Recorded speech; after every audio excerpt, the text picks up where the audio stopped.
Hi students, இப்போ நம்ம பார்க்கக்கூடிய மிக முக்கியமான ஒரு டாபிக் என்ன அப்படின்னா, ஒரு பரிமாண மற்றும் இரு பரிமாண இயக்கத்தில் சார்பு திசைவேகம். ரொம்ப முக்கியம். ரொம்ப சிம்பிளா எக்ஸ்பிளைன் பண்றேன், கரெக்டா கவனிங்க.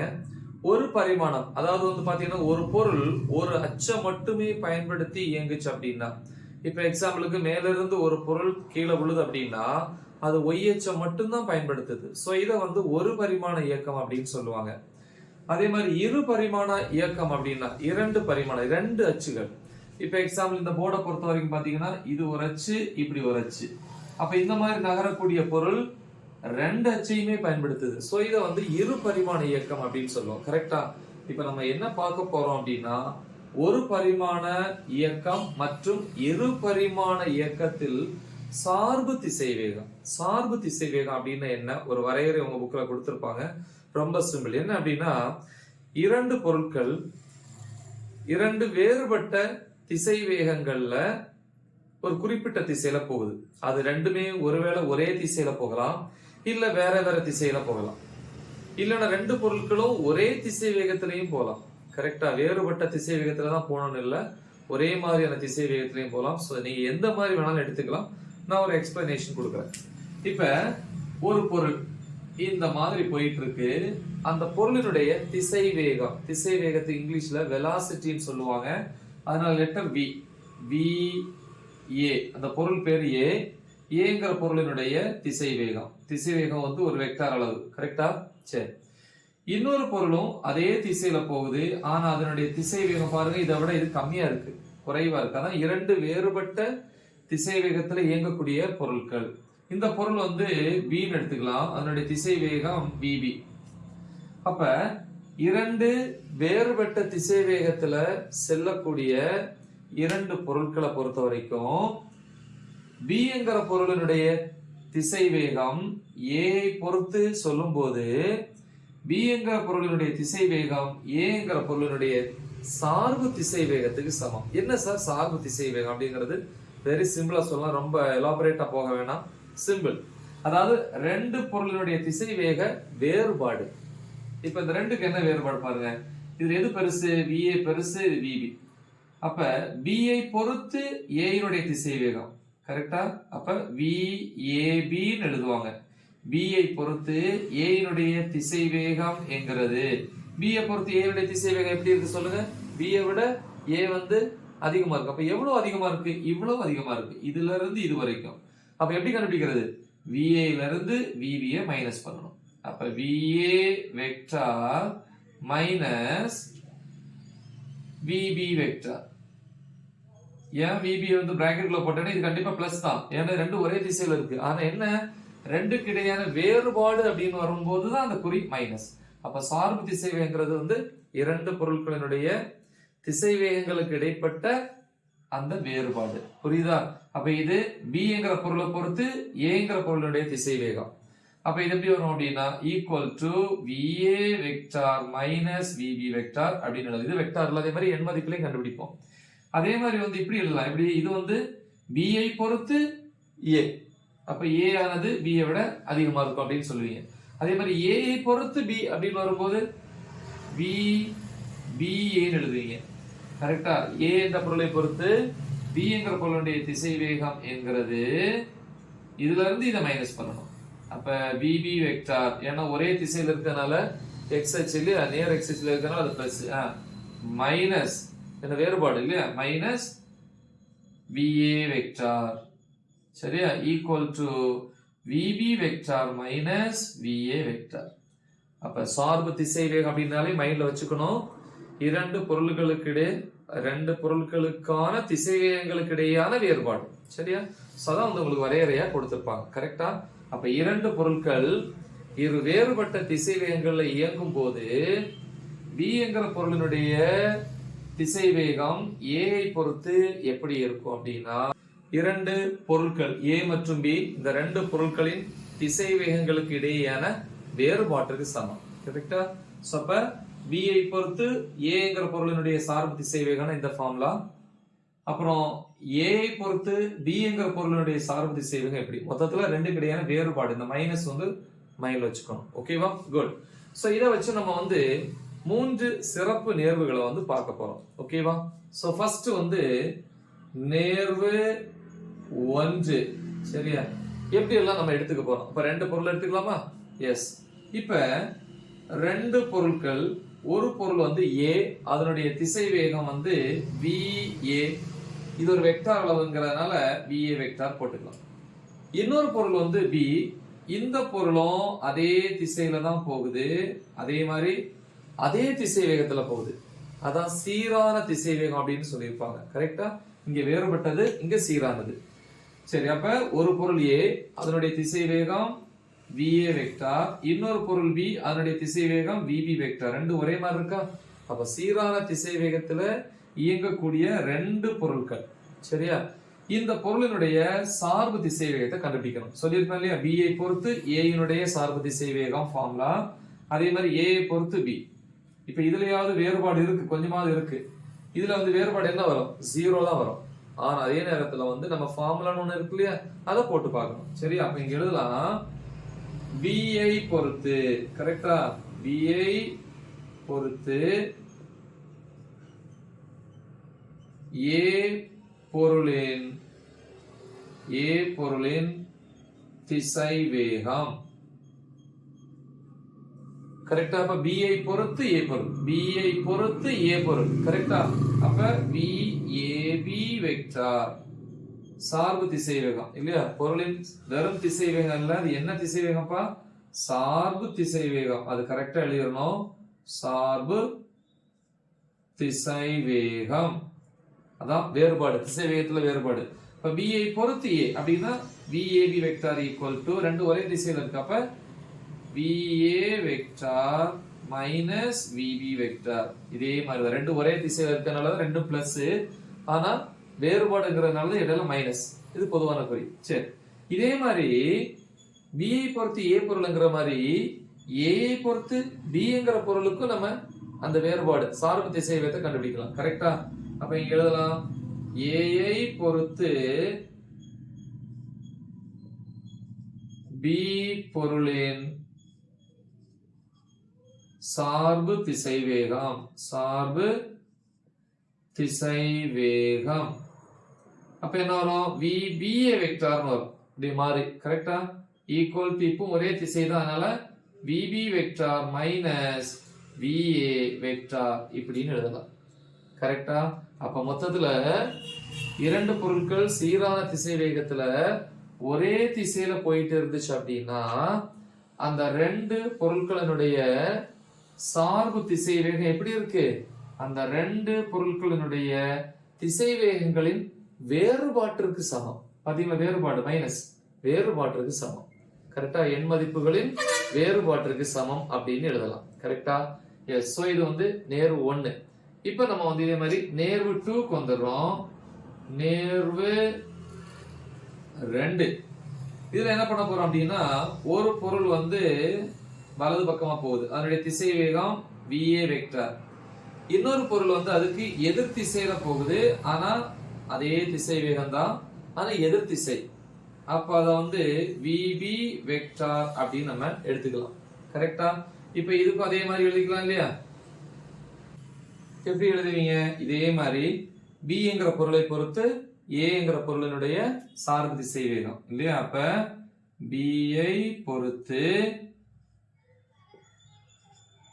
A இன் சார்பு திசை வேகம். சார்பு திசை வேகம். ஃபார்முலா என்ன? B ஐ பொறுத்து A. அப்ப VAB, B ஐ பொறுத்து A ஈக்குவல் டு A இருந்தா நம்ம மைனஸ் பண்ணணும். இப்ப A வந்து எந்த பக்கம் இருக்கு? வலது பக்கம் தான் இருக்கு, அதனால அது வந்து பிளஸ் தான். சரி, சார்பு திசை வேகம்னாலே வேறுபாடு தானே, அப்ப மைனஸ்.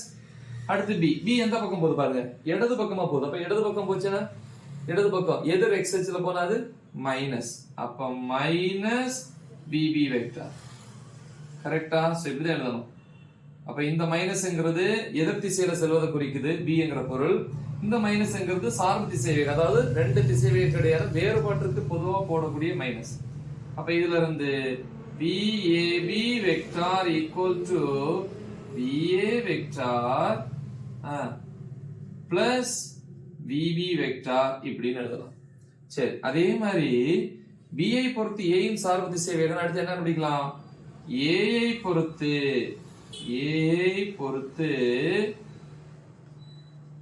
B இன் என்ன திசைவேகம்? சார்பு திசைவேகம். இப்ப B ஐ பொறுத்து A கண்டுபிடிச்சிட்டோம். அப்ப A ஐ பொறுத்து B னா ஃபார்முலா எப்படி வரும்? VBA vector. அப்ப முதல்ல B எடுத்துக்கணும். VB கரெக்டா? அப்ப B ல இருந்து A மைனஸ் பண்றோம். அந்த VB எந்த பக்கம் இருக்கு? இடது பக்கமா இருக்கு. அதனால அது மைனஸ் VB வெக்டார். அடுத்து வேறுபாட்டுக்கு போடக்கூடிய மைனஸ், அடுத்து A வந்து வலது பக்கமா இருக்கிறதுனால அது பிளஸ் தான். Plus VA vector. நீங்க பிளஸ் போட்டாலும் போடாட்டாலும் பிளஸ் தானே? எஸ். சோ அப்ப இது எப்படி எழுதலாம்? இஸ் ஈக்குவல் டு இது மைனஸ் கரெக்டா? இது பிராக்கெட் எடுத்தாலும் உள்ள மைனஸ் போயிடும் இல்லையா? எஸ். இப்ப பொதுவா மைனஸ் வெளியே எடுத்துட்டீங்கன்னா எப்படி வரும்? VB vector plus VA vector. திருப்பி கூட எழுதிக்கலாம். VA vector plus VB vector. இது VBA வெக்டார். இது எப்படி சொல்வீங்கன்னா, இரண்டு பொருட்கள் சீரான திசை வேகத்துல எதிரெதிர் திசையில வந்து போயிடுச்சு அப்படின்னா அந்த ரெண்டு பொருட்களினுடைய சார்பு திசை வேகமானது அந்த ரெண்டு பொருட்களினுடைய திசை வேகங்களின் எண் மதிப்புகளின் கூடுதலுக்கு சமம்.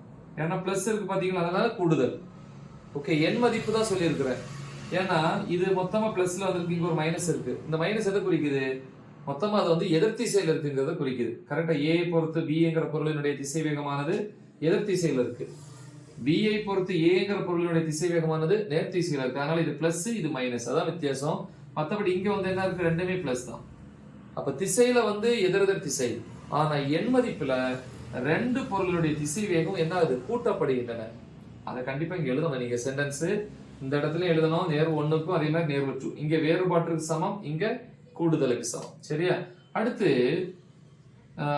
நேரு வந்து 3 போறோம். அப்ப நேரு 1 முடிச்சிட்டோம், 2 முடிச்சிட்டோம். இப்ப நேர்வு 3, அதாவது ஏங்கிற பொருள் அதனுடைய திசை வேகம் VA மற்றும் B என்கிற பொருளுடைய திசை வேகம் VB வெக்டார்.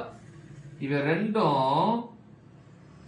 இரண்டும் தீட்டா கோணத்துல இருந்தா, ஒன்றுக்கு ஒன்று இடைப்பட்ட கோணம் தீட்டாவா இருந்துச்சுன்னா, VBயும் தீட்டா கோணத்தில்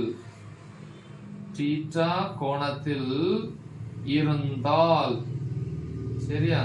சோ அப்ப என்னென்னங்கறத நம்ம பார்க்க போறோம். ரொம்ப சிம்பிள் தான், இது தனியா வச்சுக்கலாம். இது ஆக்சுவலி தேவையில்லை, வேணா அழிச்சுக்கலாம். சரி, இருக்கட்டும். Okay, S. சோ தீட்டா கோணத்துல இருந்தா எப்படி நம்ம எடுத்துக்கலாம். இல்லையா? நம்ம ஏற்கனவே படிச்சிருப்போம். சார்பு திசை வேகம்னா ரெண்டு பொருட்களுடைய திசை வேகத்திற்கு இடையான வேறுபாடு, அதாவது கழித்தல் அப்படிங்கிற மாதிரி. அப்ப இரண்டு வெக்டார்களின் கழித்தல் ஃபார்முலா படிச்சிருக்கோமா? அதனுடைய எண் மதிப்பு அப்புறம் திசை. என்ன ஃபார்முலா படிச்சிருக்கீங்க? எண் மதிப்புக்கு வந்து resultant R equal to root of, அந்த டாபிக் நான் அப்லோட் பண்ணியிருக்கிறேன். என்ன இரண்டு வெக்டார்களின் கழித்தல் அப்படின்னு சொல்லிட்டு என்னது அங்க படிச்சோம்னா a square plus b square minus 2ab cos தீட்டான்னு படிச்சீங்க அங்க. அதே மாதிரி வந்து திசைக்கு ஆல்பா tan ஆல்பான்னு படிச்சீங்க, அல்லது தீட்டா. இங்க நம்ம தீட்டா தான் யூஸ் பண்ணிக்கிறதுனால theta equal to tan inverse of b sin theta by a plus b a minus b cos theta. அதே மாதிரி இரண்டு வெக்டார்களின் கூடுதல் முக்கோண விதி படிச்சோம் இல்லையா? அதுல வந்து இங்க பிளஸ் வரும், இது கழித்தல். சோ இது தேவைப்படும், இது அப்படியே தனியா இருக்கட்டும். சரி, இப்ப தீட்டா கோணத்துல இருந்துச்சுன்னா எப்படி எழுதுறது? இப்ப நேர் 3ல 1 எடுத்துப்போம். அத 1 தீட்டா ஈக்குவல் டு 0 டிகிரியா இருந்தா எப்படின்னா, ஒரு பொருளுடைய திசை வேகம் VA வெக்டார், இன்னொன்னு வந்து அதே திசையில இருக்கு VB வெக்டார். ரெண்டு ஒரே திசையில இருந்துச்சுன்னா கோணம் என்ன? 0. கரெக்ட் தானே? இணையாக இருந்தாலும் சரி, ஒரே கோட்டுல போனாலும் சரி, ஒரே திசையில இருந்துன்னா கோணம் 0. 0 வரந்தா இங்க போட்டா என்ன வரும்? 0 போட்டா cos 0 மதிப்பு 1. அப்ப இது எப்படி மாறும்னா R ஈக்குவல், R என்னது? ரிசல்டன்ட், தொகுபயன். இங்க நம்ம என்ன லெட்டர் போடுவோம்? அதுக்கு பதிலா மொத்தம் அப்படிங்கிறதுக்கு ஒன்னு விஏபி அல்லது விபிஏ எது போட்டாலும் சரி. அப்ப பிஐ பொறுத்து ஏயினுடைய திசை வேகத்துல எண் மதிப்பு வெக்டார் போடக்கூடாது. எண் மதிப்புக்கான formula equal to root of அங்க ரெண்டு வெக்டார் இருக்கு இல்லையா, ஒன்னு ஏபி, இங்க நமக்கு என்ன இருக்கு விஏ விபி. அப்படி எழுதும்போது VA square plus VB square minus cos 0. Cos 0 மதிப்பு என்ன 1. அப்ப என்ன கிடைக்கும் அப்படின்னா 2ab கிடைக்கும். அப்ப VAB is equal to a square plus b square minus 2ab formula. அப்ப என்ன வரும் a minus b the whole square formula. அதே மாதிரி இங்கேயும் சாரி இத மாத்திக்கணும். a க்கு பதிலா VA, b க்கு பதிலா VB. அப்ப இங்க a b க்கு பதிலா என்ன போட்டுக்கணும் VA VB cos 0 மதிப்பு 1. இது என்ன ஃபார்முலா இருக்குன்னு சொன்னேன் பொதுவா a square plus b square minus 2ab. என்ன formula a minus b the whole square. அதே மாதிரி இங்க எழுதும்போது root of VA minus VB the whole square. அப்ப ஈக்குவல் என்ன வரும் ரூட் எடுக்கும்போது VA minus VB. இதே தான் வந்திருக்கும். ரெண்டு ஒரே இதுல இருந்துச்சுன்னா பாருங்க VA minus VB. இதே மாதிரி VBA க்கு போட்டா VB minus VA வரும். திருப்பி போட்டுக்கலாம். பட் நம்ம தேவையில்லை. ஜஸ்ட் ஒரு மாடல் தான். கரெக்ட்டா? எஸ், இது 0 வரணும்னா. ரெண்டாவது தீட்டா ஈக்குவல் டு 90 டிகிரியா இருந்தா எப்படி? 90 டிகிரி எப்படின்னா ஒரு வெக்டார் இப்படி VA வெக்டார், இன்னொன்னு இப்படி மேல் நோக்கி அல்லது கீழ் நோக்கி ஏதோ ஒண்ணு. இது VB வெக்டார், ரெண்டு கிடைப்பட்ட கோணம் 90 டிகிரி. அப்ப 90 போட்டீங்கன்னா VAB ஈக்குவல் டு, அதாவது VA பொறுத்து ஏங்கிற பொருளினுடைய திசை வேகத்தின் எண் மதிப்பு. இதே ஃபார்முலா தான் யூஸ் பண்ணிக்கணும். ஏக்கு பதிலா அங்க ஏபின்னு போட்ட வெக்டார், இங்க VA VBன்னு போட்ட, அவ்வளவுதான் வித்தியாசம். 90 போட்டா காஸ் 90 மதிப்பு என்ன ஆயிடுச்சு 0. அப்ப இது மொத்தமும் 0 ஆயிடுச்சுன்னா இது மட்டும் இருக்கும் equal to root of a square plus b square. அப்புறம் இது வேற ஒண்ணும் பண்ண முடியாது, அவ்வளவுதான். அடுத்து மூணாவது பாத்தீங்கன்னா தீட்டா ஈக்குவல் டு 180 டிகிரியா இருந்தா எப்படி 180 டிகிரியா இருக்கும்னா ஒரு வெக்டார் இப்படி இருக்கும், அதான் VA வெக்டார்னு வச்சுப்போம். இன்னொரு வெக்டார் அதுக்கு எதிர் திசை. ஏன்னா முதல்ல ரெண்டு இப்படிதான் இருந்துச்சு, VA வெக்டார் VB வெக்டார். இப்ப VA வெக்டார் இப்படி இருக்கு, VB வெக்டார் இப்படியே திரும்புது. இப்படி திரும்பும் போது இந்த பக்கம் வரும்போது 180 டிகிரி சுத்துது. அப்ப VB வெக்டார் மொத்தம் எத்தனை டிகிரி 180 டிகிரி. அப்ப தீட்டா 180 டிகிரி போட்டா என்ன வரும் cos 180 minus cos 180 degree value வந்து -1. அப்ப அந்த மைனஸ் இந்த மைனஸ் என்ன ஆயிருச்சு பிளஸ் ஆயிருச்சு. PAB equal to root of cos 180 degree value -1. அப்ப மைனஸ் மைனஸும் பிளஸ் ஆச்சுன்னு சொன்னேன். அப்ப மீதி இங்க என்ன இருக்கும் a ஸ்கொயர். ஏங்கிறது அங்க வெக்டார், இங்க நமக்கு என்னது VA VB. அப்ப இது எப்படி மாறும் VA square plus VB square. cos 180 -1 minus minus பிளஸ்னா பிளஸ் இன்டு 2 VA VB கிடைக்கும். ஈக்குவல் இது எப்படி இருக்கு பாருங்களேன், a square plus b square plus 2ab formula. அப்ப a plus b the whole square. அப்ப ரூட் ஆஃப் என்ன வரும் VA plus VB the whole square அப்படின்னு வரும். கரெக்டா? சோ அப்ப இதுல இருந்து VAB is equal to root of VA plus VB the whole square na VA plus VB இப்படின்னு கிடைக்கும். சரியா? சோ இது வந்து VAB க்கு VA plus VB புரிஞ்சு நினைக்கிறேன். சோ இப்படி வந்து நேரு 1 அப்புறம் நேரு 2 பார்த்துட்டோம். நேரு 2ல வந்து பாத்தீங்கன்னா எதிரெதிர் திசையில வரும்போது பாத்தீங்கன்னா அந்த ஃபார்முலா அப்படியே இங்க வந்திருக்கு. இது எண் மதிப்புல எழுதிருக்கோம். நேரு 2 முடிச்சிட்டோம். இப்ப நேரு 3. இனி ஒண்ணு சிறிய ஒரு பகுதி என்ன அப்படின்னா, ஒரு நபர் வந்து கொடையை பிடிச்சிட்டு நடந்து போயிட்டு இருக்கிறாரு. ரைட்? சோ இத அழிச்சுக்கலாம் நினைக்கிறேன். இந்த இடத்துல நம்ம எழுதிக்கலாம், இது நமக்கு தேவையில்லை. சோ எஸ், இதுக்கு அடுத்த பகுதியை நீங்க இங்க பாத்துக்கோங்க. கொடையை பிடிச்சிட்டு நடந்து போறாரு. அப்ப அந்த நபர் கையில கொடையை வச்சுட்டு இப்படி போறாரு. சரியா? சோ அப்ப அவருடைய திசை வேகம் இப்படி இருக்கு. இது வெலாசிட்டி ஆஃப் மேன், மனிதனுடைய திசை வேகம். அப்ப என்ன ஆகுதுன்னா மழை வந்து மேல இருந்து கீழே விழுது. அப்ப விழும்போது அதனுடைய திசை வேகம் கீழ் நோக்கி, வெலாசிட்டி ஆஃப் ரெயின். கரெக்டா? அப்ப இந்த ரெண்டு புக்கும் உள்ள தொகு பயன் லைன் வந்து இப்படி இருக்கும். சரியா? ஓகே. சோ அப்ப போகும்போது மனிதனை பொறுத்து மழையினுடைய திசை வேகம் நம்ம கண்டுபிடிக்கலாம். எப்படி? VRM. மனிதனை பொறுத்து யாரோட திசை வேகம்? ரெயின். ரெயின் என்னது? மழையினுடைய திசை வேகம் equal to VM minus VR இப்படின்னு எழுதலாம். ஏன்னா ரெண்டுக்குள்ள வித்தியாசம், அதான் சார்பு திசை வேகம் கண்டுபிடிச்சிட்டேன். சரி, இனி இதுல வந்து திசையும் கண்டுபிடிக்கலாம். எண் மதிப்பில் எழுதும் போது எப்படி எழுதுவீங்க? எண் மதிப்பு வந்து VRM ஈக்குவல் டு, எண் மதிப்பில் எழுதும் போது இதே மாதிரி தானே வரும், ரூட் ஆஃப் இந்த ரெண்டு பாருங்க. மனிதன் வந்து இப்படி நகர்ந்து போறாரு, அவருடைய திசை வேகம். மழை வந்து மேல இருந்து கீழே விழுது. ரெண்டுக்கு இடைப்பட்ட கோணம் வந்து எவ்வளவு? 90 டிகிரி. அப்ப cos 90 மதிப்பு என்ன? 0. சோ அப்ப இது பகுதி மொத்தமும் 0 ஆச்சுன்னா இங்க என்ன வரும்? Root of A square plus B square அப்படின்னு வரும். சரியா? இனி நம்ம வந்து திசை கண்டுபிடிக்கலாம். சரியா? சோ இந்த லைனை கொஞ்சம் பெருசா போடும், அப்பதான் உங்களுக்கு தெரியும். இது ரெண்டு வெக்டார், இந்த ரெண்டுக்கும் இடையில வரையக்கூடிய கோட்டுக்கு பேரு தான் தொகுபயன், ரிசல்டன்ட் அப்படின்னு சொல்லுவாங்க. கரெக்டா? எஸ். சோ இந்த ரெண்டுக்கு இடைப்பட்ட கோணத்தை வந்து தீட்டா அப்படின்னு வச்சுப்போம். நான் என்ன பண்றேன், இங்க இருந்து ஒரு செங்குத்து கோடு இங்க வரையறேன். கரெக்டா? இப்ப ஒரு முக்கோணம் கிடைச்ச, இந்த முக்கோணத்துல இந்த பக்கம் என்னது? இது x அச்சு. அப்ப இது VM ன்னா இது VM ன்னா இது என்னதான்? அதே VM தான். கரெக்டா? அதே மாதிரி இது வந்து VR. சோ அப்ப நம்ம திசை எழுதிக்கலாமா?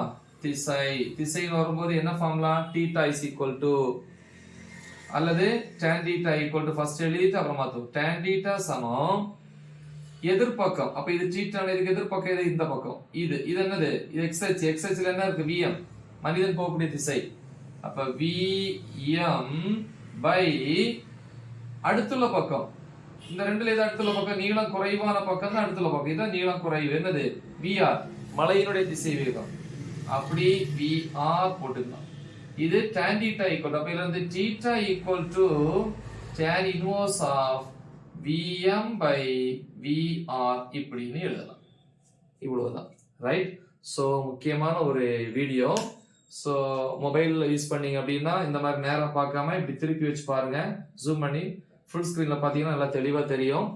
சோ இந்த மாதிரி முடிச்சு இதுக்கு அப்புறம் தான் நீங்க இதை எழுதணும். கரெக்டா? சோ இந்த டயக்ராம் போட்டுக்கோங்க. டயக்ராம் முக்கியம். டெக்ஸ்ட் புக்ல வந்து ஆப்போசிட் சைடுல போட்டுருப்பான். சோ அந்த மாதிரி டயக்ராம் நீங்க பாத்தீங்கன்னா இதை உங்களுக்கு எழுதுறது கஷ்டமா இருக்கும். சோ இந்த மாதிரி டயக்ராம் போட்டுக்கோங்க. இதுதான் கரெக்ட். ஓகே, இது மனிதனுடைய திசை வேகம், இது வந்து மலையினுடைய திசை வேகம். சோ இதை பேஸ் பண்ணி இந்த மாதிரி போட்டீங்கன்னா ஈஸியா நம்ம முடிச்சிடலாம். முக்கியமான ஒரு டாபிக். நல்லா தெளிவா பாருங்க. All the best. தேங்க்யூ.